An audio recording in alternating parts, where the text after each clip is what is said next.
Greetings once again for a little time of hopefully learning and perhaps a coaching experience that might be helpful and useful. I'm Stan for What It Takes. WIT, we hope it means wisdom, insight, and truth. And I just simply want to take some time to share with you some things that might be helpful and useful to you. And it comes with my compliments. This is going to sound strange, but I hope you get the point of it. You need me, or you need someone like me, or perhaps you need to be or become what I am becoming. Now, I don't want to sound too unhumble. In fact, I work at that. I want to be a lot more humble than I am. But here's the deal. Business leadership is changing mightily, and the kinds of people that you will need to build your business are changing a great deal. In fact, there are a number of CEOs who've left and lost their jobs. You know why? Because they didn't have what it takes to live and do well in the modern competitive economy. To put it bluntly, they're more than old school. They have a lot of other qualities that are necessary that they don't live up to and can't perform up to. Very vitally, I oftentimes say this, is the CEO should be abolished. And the MBA should no longer be a requirement for leading a business. The MBA today will be mostly bad advice, and what we need is not a CEO, we need a leader. What a quaint idea. Not an executive officer, but a leader. Someone who we are not just working for, but we are willing to follow. And they have to be worthy of following that person. Not just working for their company, but following them because they lead us all into good places. It's not just being a master of strategy, it's being a master of seeking wisdom and then using that wisdom to, first of all, become a storyteller. Every business needs a storyteller. In fact, one of the things I'm being asked to do as a result of this outreach, I am now being asked by a number of great small companies. And I say great that they're small.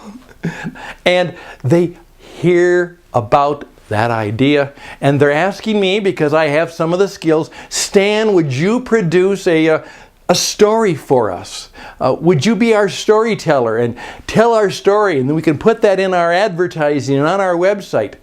And I'm glad to do that because that's what I do. I tell stories and I do it pretty well. However, every business needs a storyteller.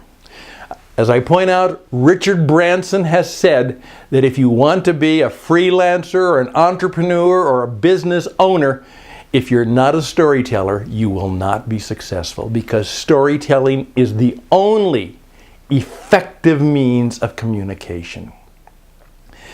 You got to tell a story. Now, with that in mind, you also need to be the kind of person who will be a teacher. Now, no, we don't need a training and development department. We need men and women who are wise, insightful, truthful teachers who don't just train us in what to do, they teach us in a broader way of why we're doing it, how we're doing it, and how we can improve ourselves, and how we can be introduced to new and powerful ideas that inspire us. Basically, every great teacher is an inspirer, as well as a motivator, as well as an instructor. And we don't need instructors and we don't need trainers. We need teachers. And so I do a lot of teaching. And it comes from my heart, mind, and soul, not from a training booklet. And every business needs to have somebody either on staff or on call who has the wisdom, insight, and the truth-telling ability to be a good teacher. So you need a storyteller. And you need a teacher. And then along with that, you need to have somebody who'll come in and understand how to use the modern media just like this. You need a broadcaster. The broad range of media opportunities. Nothing happens significantly until people hear it and experience it. Now let me give you just a very, very contemporary example of what has happened. And this kind of illustrates the point in a very sad but poignant way. Obviously, many of you are aware of the fact that right now the American presidential election is up in the air and it's quite a squabble, more than other times. Interestingly enough, Donald Trump was doing fairly well until, unfortunately, somebody found and produced an 11-year-old audio-video tape of him saying and bragging and speaking in a way that, put it even charitably, was not very nice. In fact, it was somewhat disgusting. And that took so much of the energy. Now, at the same time, his opponent, Hillary Clinton, has been damaged by a whole series of captured emails about her company, her institution, her campaign, and these are emails that are being put into the marketplace too. It is a terrible mess. Now, why is Trump hurt more than Hillary is by those emails? Let me tell you. The thing that hurt Trump is sound. You can hear it. You might even begin to see it. And here's the point. The videotape always will trump the text. That's right. Tape, sound trumps text. And you have to have the fact that your website is full of text means it is simply an electronic dead tree. You need someone who will broadcast, who knows how to use the audio and video and performance media to help you tell your story, teach your clients and customers, who can create dramatic experiences. And you have to have one. You have to have them on staff. You have to be one yourself, or you have to find somebody who'll come in and somewhat help you do that. Your business needs me, or someone like me, or for you to become like me, or to find people who can help you do those three things. You need to be a storyteller. You need to have and use and perhaps even follow a wise teacher. And you need to have somebody who understands what I call the performing arts of the media. In fact, I don't call it the social media anymore. I call it MPM. And that stands for the modern performance media. That's where we can see you perform. I oftentimes say what happens that in a text you can tell people how good you are. Tell people what you do. In a video, in audio, you can demonstrate. Not just tell and describe. You can demonstrate your wisdom, your insight and truth, and that literally you have what it takes. So would you just let that idea sit on your head for a while as you're planning the fourth quarter of this year and the brand new 2017, which will bring us literally at the intersection of adversity and opportunity. That's where we are today, all of us. We are all at the intersections of adversity and opportunity. And do you have what it takes to take yourself and take your company and your business and your career and your future down the roads you would prefer? Just think about that. Now, along with that, may I share something else that might be helpful to you? I was coming out of our church the other day. Well, let's put it this way. I was coming out of a church. Okay, because it really wasn't our church. I attend occasionally.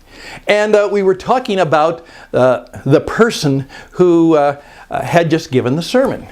And I was just walking along, and I said, he said, well, what did you think? And I said, it was okay. I mean, it was fine. And he said, well, Stan, I know you better than that. You're just being kind. And I said, let me tell you something that took me a long time to learn, both as a broadcaster, as a teacher, and perhaps if I ever was a preacher, I'd have to learn it. Unfortunately, the man was preaching at us. At us. Now, I don't want to be preached at. Now, then you can move to preaching to. Preaching to us. But what I would prefer is something that I'm now learning. I don't want to speak at you. And when I fall into that very natural, almost default setting that we all have, we think we know what we're talking about. We got the truth. So we preach and speak and talk at people. Now, let's move it to the next level. Let's soften that and preach, speak, talk to people. However, as I said, what has to happen is the gentleman has to learn to speak with people. And to speak with people means that you are also giving them the opportunity, both emotionally and relationally and in their thought, to actually talk back to you. Now, they may not physically or verbally do that, but they're feeling the freedom not to argue with you, not to get mad at you, but to speak with you about the subject, the topic, the theme, or what it's all about.